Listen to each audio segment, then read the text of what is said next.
ってことで、アニメ考察やってくで。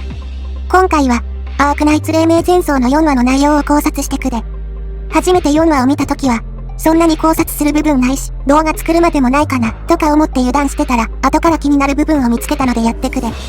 なお、本動画は、アークナイツ4話を視聴してる前提で、話を進めていくで。まだ見てない方はネタバレになるので、4話を視聴することをお勧めするで。そして、考察は、個人的見解で、さらに、素人調べによる間違いが含まれてる可能性があるので、ご注意ください。まずは、4話の初めのリスカムとフランカの第一声について考察していくで。ここで、2人の性格と BSW の仕事を端的に表現してるのがいいなと思ったポイントで。リスカムは、何でもお申し付けを、と言い、フランカは、でも、あまりこき使わないでね、という。このセリフから、リスカムの生真面目な感じと、フランカの緩い感じが伝わってくるセリフやと思う。そんで、BSW が、結構、使い勝手のいい警備会社であることも示唆されてると思う。リスカムが、何でもお申し付けを、って言ってたことと、フランカも、こき使わないで、と言いつつリスカムの言ってることを否定はしていない。さらに、後のシーンになるが、警備会社と言いつつ、民社捜索任務にも参加してたりするし。これらのことから、BSW は結構なんでも屋さんなのかなと思ったわけや。ま、使ってる側からして、便利な方が、口コミで高評価を得て、そこから契約も増えていい感じやろうしな。そんで、これは私の妄想やけども、もしかすると金さえ払えば、街のゴミ拾いみたいな仕事でもやってくれたりするんかなとか、のんきなことを想像してたりする。次に、ロドスとウェイの交渉シーン行くで。まず、この交渉シーンをざっくり復習すると、ロドスはロンメンとレユニオン対策してあげるけど、その代わり対価を支払ってねという話をするシーンや、そして、ケルシーが言ってたウルサスの動向について考察していくと、これは、多分、ウルサスがチェルノボーグを失って国力が低下したことにつけ込まれないように、隣国に、何らかの政治的、軍事的圧力をかけたりするかもよってことをちらつかせてるのかなと考えてる。ウルサスの名前が出た時に、ウェイが、若干、眉を潜めたことからも、これに関しては、結構気にしてた部分とちゃうかな。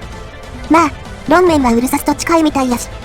このことが決め手となったのか、ウェイから、条件付きで交渉に応じる旨が言い渡される。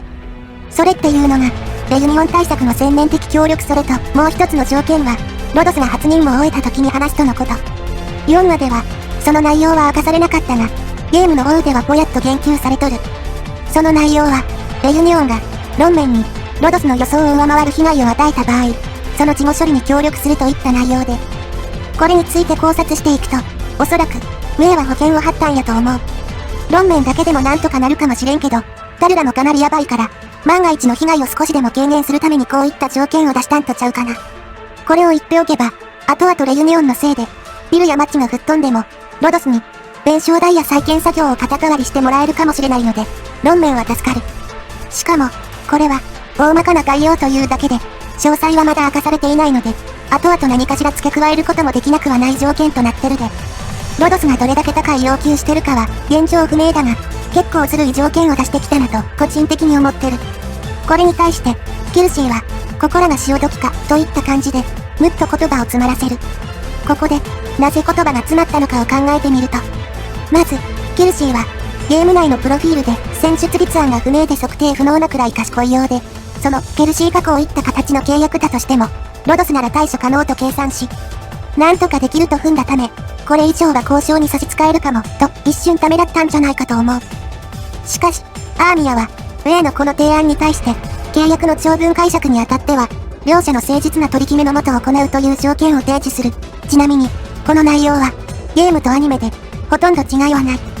で、この内容の個人的解釈は、レユニオンによって、ビルが数十本吹っ飛んでも、ロドスが弁償してね、というような無茶ぶりは、しないでねという意思表示やと見てるで。条件の詳細が決まりきらないまま、ウェイの言葉を鵜呑みにしてたら、どんなことをふっかけられるか分かったもんじゃないので、無茶な提案には反論できるように、アーミヤは、この一文を追加したんやと思う。まあ、これは、もし、なんとかなる、交渉を悪くしたくないと、ケルシーが思ってた場合、ケルシーからは出にくい提案やったと思うで。もしくは、同じことを思ってた、けど、アーミヤが先に切り出したのかも。そんで、アーミヤのこの対応には、ケルシー先生もにっこりや。こんな感じで考察いかがだったでしょうか。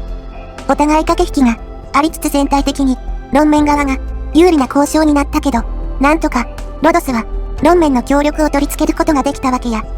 個人的にそこまでして手に入れたイロドスが提示した対価とは何なのかがめっちゃ気になってるで。なお、活字が苦手な中の人はゲーム内シナリオを読み進めたようで、ようやく2の7読み終えた。頑張ったと一息ついてる。といったところでご視聴ありがとうございました。